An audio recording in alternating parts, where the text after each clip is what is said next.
Hello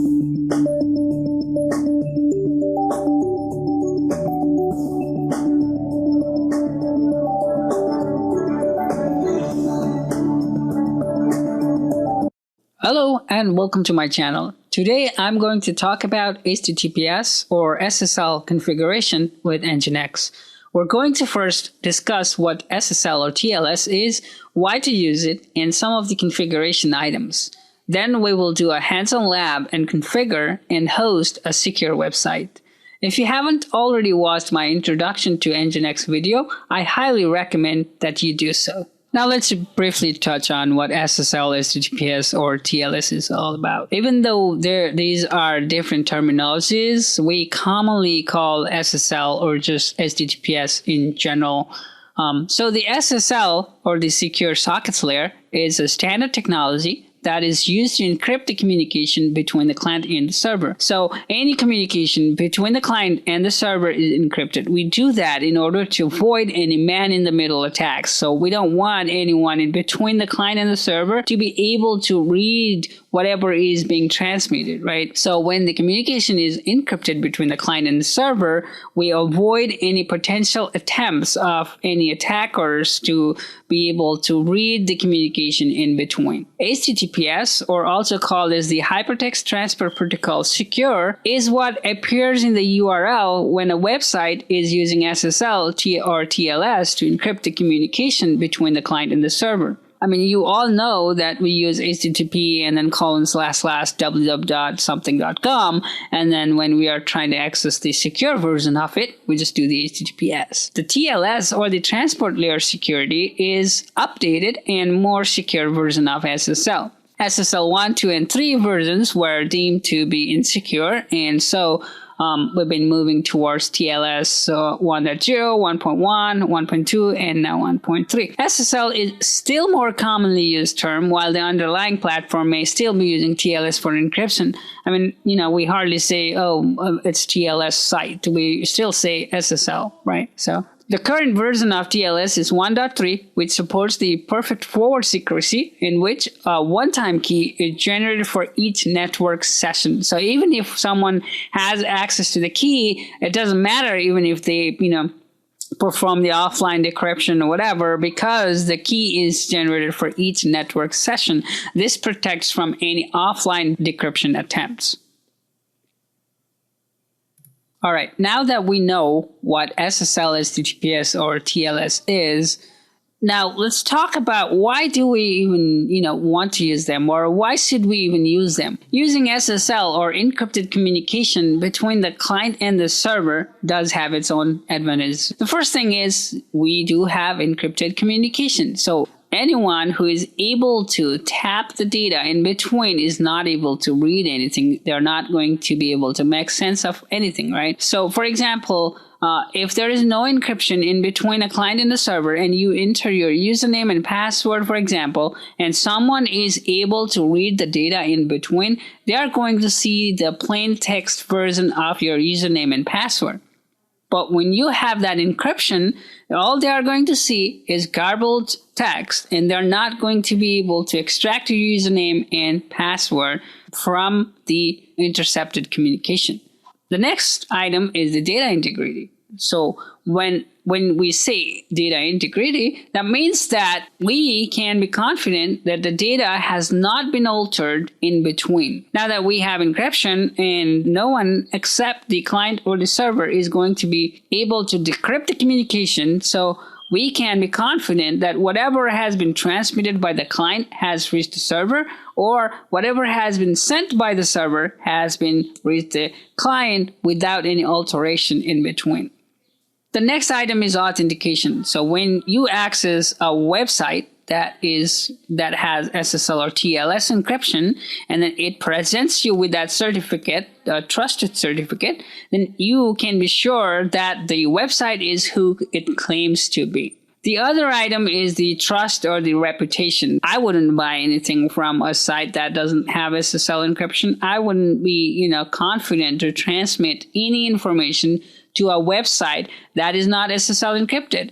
If I'm reading an article and the website is not SSL encrypted, it doesn't matter. But as soon as I have to send any information that may be sensitive, like username and password, or any of my personally identifiable information, if it doesn't have that the TLS encryption, I'm not going to do so. So, users kind of, see that as a trust material. Last but not the least is the SEO, search engine optimization. Even Google nowadays rates the websites. When you search for something, it kind of prefers the website that have HTTPS or the TLS enabled or the encryption enabled website.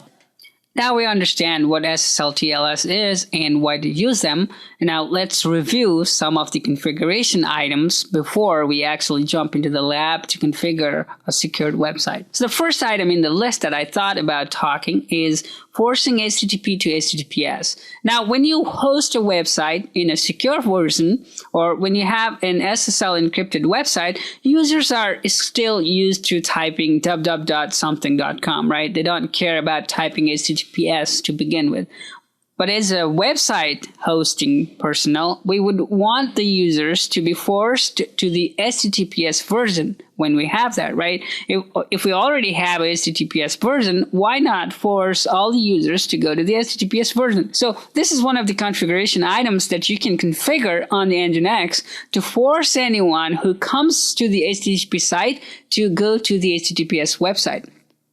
So if you look at this server block, we're listening on port 80, for the server mydomain.com and www.mydomain.com, and then all we are doing is we are redirecting those users to HTTPS and then whatever the host and request URI was.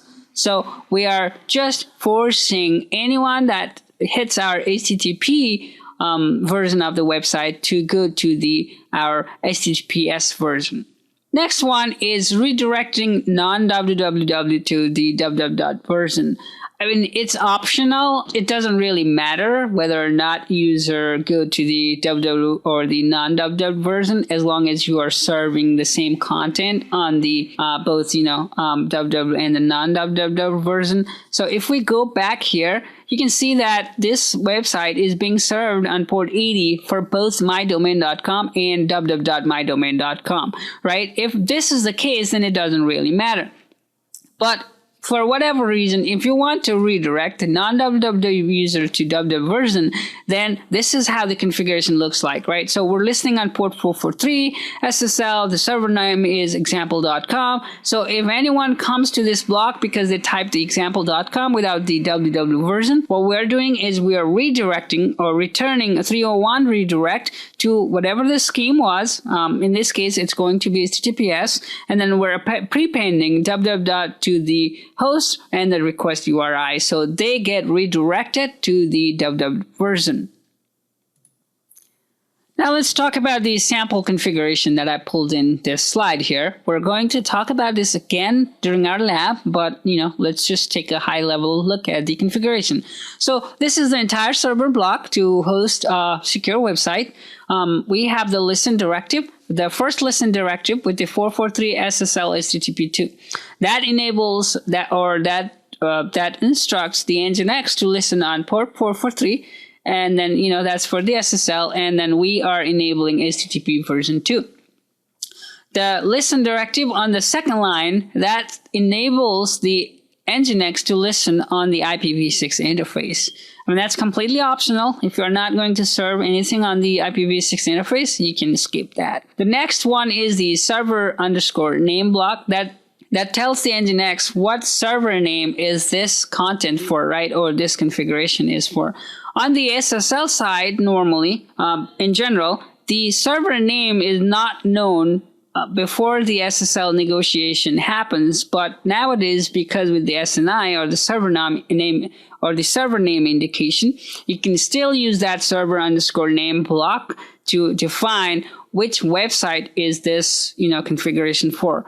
I'm going to create a future video, talk about the SNI in detail, but for now, just understand that server name directive tells the Nginx which website is this content or this configuration for.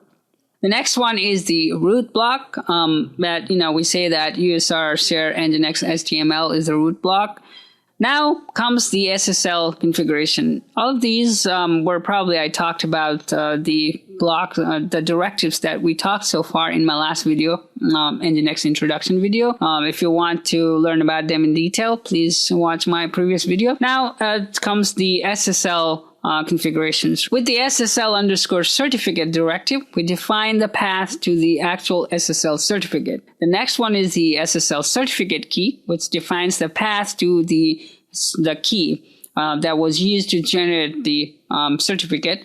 The next one is the SSL_DH param, which defines tells the Nginx where to find the DH param.pem. That is the Diffie-Hellman algorithm that is used for the perfect forward secrecy. Now the next one is the SSL protocol. So we are by saying that to use the SSL version 1.2 and version 1.3 as the SSL protocols. Next one is the SSL session cache share, that is 1 minute. The next one is the SSL session timeout. We set that to 10 minutes. Then we define what ciphers we want to use, right? So EECDH, AES-DCM, EDS+, these are all these strong encryption ciphers. Then in the next statement, we say we instruct the Nginx to prefer the server ciphers, right? So when we have the SSL prefer server ciphers on, and during the negotiation between the client and the server, the client says, okay, these are what my supported ciphers are. What do you have, right? So they negotiate which cipher to use for encryption between the two. And what we are saying is we are telling the Nginx to pick the common option based on what the server ciphers is in order. So we're saying if the client supports these ciphers, then pick the strongest one out of these. Then we are now going to turn on the OCSP stapling.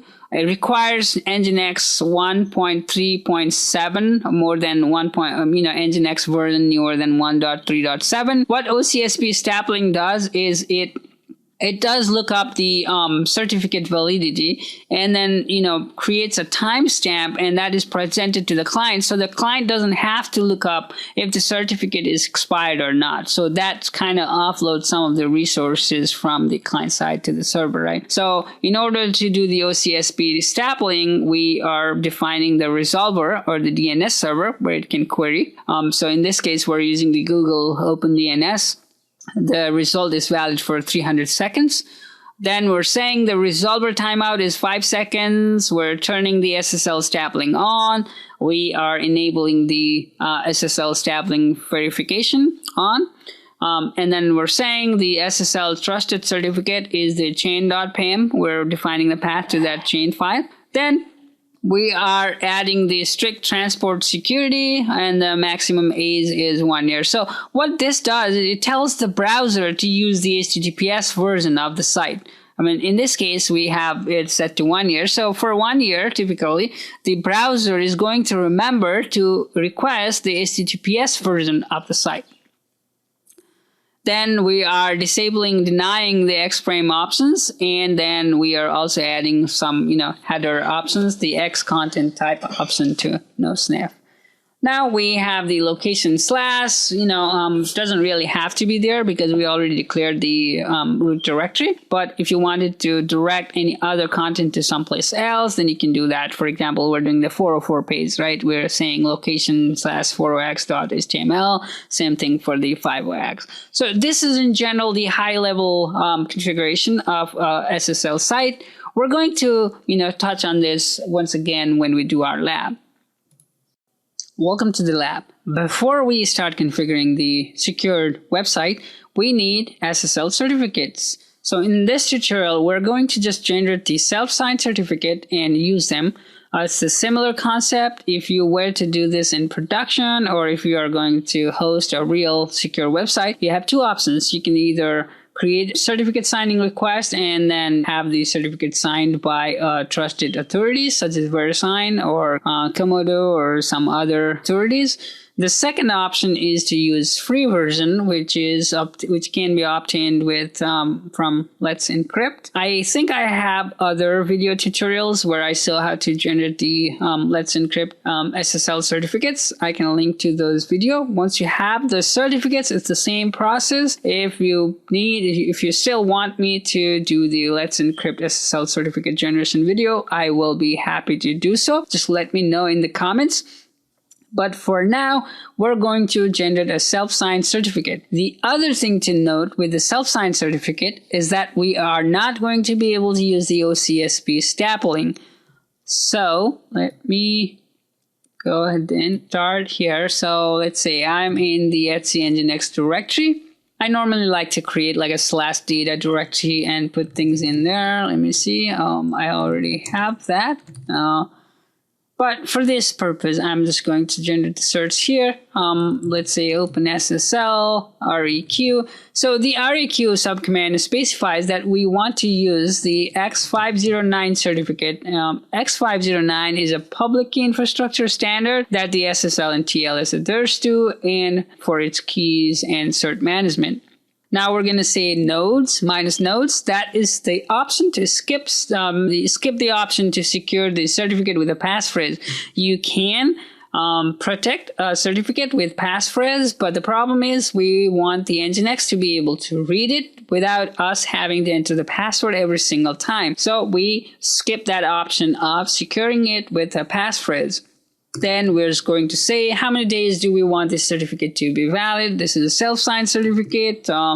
Normally we can do it's a good idea to change the certs maybe every 2 years. For this here, we're just going to use the 365 days. We now want to generate a new key. So we say new key, RSA 2048-bit, and then we say key needs to be output to let's just say Etsy Nginx SSL demo dot key, and then we're going to say out Etsy Nginx SSL demo dash self-signed sign.crt. All right. When you try to generate the cert, it's going to ask you for a couple of information like the country name. I'm going to say US, province name. I'm going to say state is Arizona, locality name, say Phoenix. I'll just say IT, common name. So this is where you actually enter the server's name that you want to generate the SSL certificate for. So if you are generating the wildcards server certificate, you would do star.example.com. If you're generating it for the www. Then you say www. Or you can say example.com, right? So here we're going to say example.com. Email address, skipping that for now. So let's say SSL star. So now we have the SSL demo.key and then the SSL demo self-sign.cert. So this is the private key, which needs to be secured. You don't want to put it everywhere. And then this is the actual cert that will be presented to the client. Now, in order to also use the TLS 1.3 and the perfect forward secrecy, we want to generate a Diffie-Hellman group. So what we are going to do is OpenSSL DHparam out to Etsy Nginx, and we're going to say dhparam.pem and 2048. It's going to take a little bit of time. It's just going to generate some 2048-bit long prime numbers.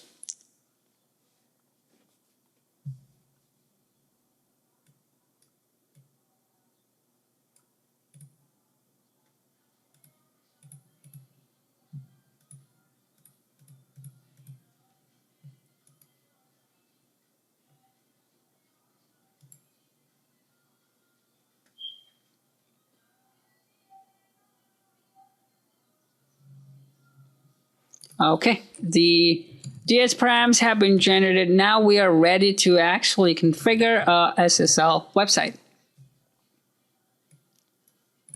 I may have the Nginx configuration from our last tutorial. Now I'm going to say we did it for the example.com, right? So we're going to say server me do this before I forget. We're going to say listen 443 SSL and HTTP2. We're not going to worry about the IPv6 for now. Server underscore name. We're going to say example.com and www.example.com. Then we're going to say the root is var www.html example.com. That's that. Now let's configure the SSL underscore certificate. That's going to be etc nginx, and I don't remember the cert name. SSL demo.key and this, right? So SSL certificate is this, and SSL certificate underscore key is going to be etc nginx SSL demo.key, if I'm correct. We'll fix it if not. SSL underscore dhparam etc SSL certs dhparam.pem. So this is really it if you don't want to configure anything else, but we are going to say SSL underscore protocols are going to be TLS v1.2 and TLS version 1.3. So we're going to configure some other SSL stuffs here. SSL underscore session cast. We're going to make that shared and set it to 1 minute. The next option we're going to use is SSL session timeout, which we're going to set to 10 minutes. Then the next option is to configure the SSL ciphers.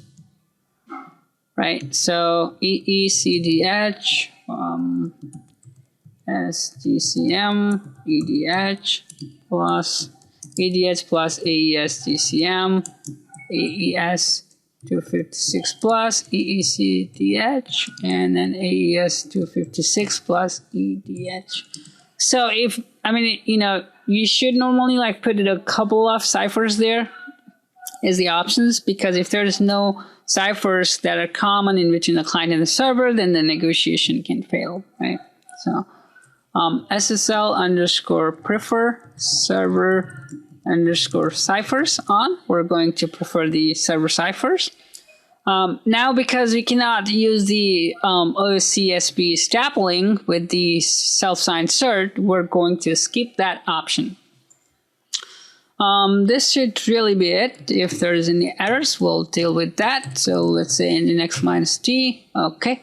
So it says SSL invalid number of arguments in SSL certificate. So I must have typed something wrong. Oh, well, I guess I forgot to terminate this. So see that. Okay. dhparam. Okay, I typed the wrong directory here. I normally use that. This case we have Nginx. All right, so the syntax checker really helps you understand if there's anything wrong and help you troubleshoot the configuration. All right, so now I'm going to say systemctl restart Nginx. Oh, and we also need to create the web directory. We said mkdir var www.html example.com. Okay, it exists var www.html example main.html. So we're going to create index.html because we did not define the index. So index.html is going to be the default one. This is secured example.com. All right, so that's it. Systemctl restart Nginx. I forgot if I already restarted that.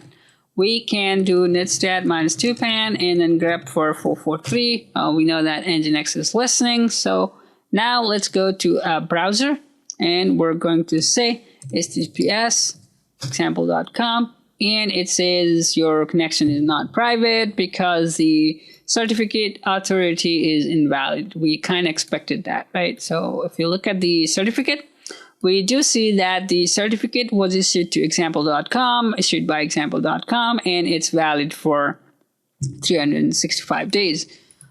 Here you can see all the details.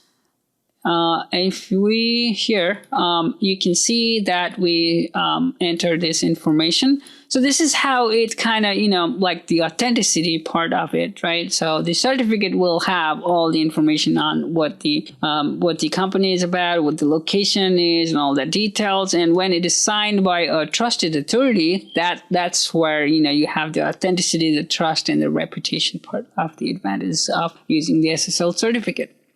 Now, in this case, we know that we self-signed the certificate. It'll still encrypt the communication between the client and the server. It's better to have a self-signed certificate than to not have any, as long as you trust the certificate, right? It'll still encrypt the communication. So this is the securedexample.com. So that's the configuration for the which you call the secured, hosting a secure website. As soon as we have a certificate that's been signed by a trusted authority, we wouldn't see this not secure part of that. Now let's take a look at some of the other configurations that we wanted to do.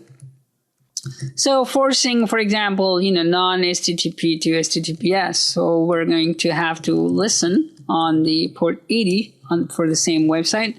So listen 80, that's what we're going to say. The server underscore name is going to be example.com and www.example.com both.